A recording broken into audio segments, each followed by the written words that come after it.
দুনিয়াতে মানুষ চলার প্রয়োজনে অনেক চিন্তাভাবনা করে অনেক কিছুই আবিষ্কার করছে। তবে সবচাইতে অভিনব বা আধুনিক একটা আবিষ্কার নিয়ে আজকে আমি আপনাদের সাথে আলাপ করছি। এটা হচ্ছে, এটাও সমাজে প্রয়োজন। যে মানুষ তো প্রয়োজনের বিনিময়ে আবিষ্কার করে যে মানুষকে জুতা মারতে হবে, এইটা একটা প্রয়োজন।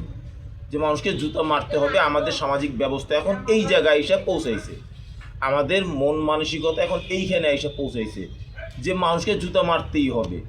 কারণ কি? কারণ হচ্ছে মানুষ শয়তান হয়ে গেছে।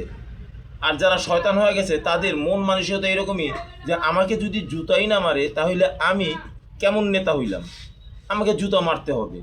আসলে এইটা আবার নেতাদের একটা বৈশিষ্ট্য হয়ে গেছে যে নেতারা এখন চাইতেছে নেতাদেরকে জুতা মারুক। তো যেহেতু জুতা মারাটা এখন কি হয়ে গেছে, জরুরি হয়ে গেছে, সেহেতু এখন এই জুতা মারার একটা মেশিন বানানো জরুরি হয়ে পড়ছে। আর এই জুতা মারা মেশিনটা বানাইলো কারা? বাংলাদেশের এক যুবক। চলেন ভিডিওটা যায় দেখে আসি।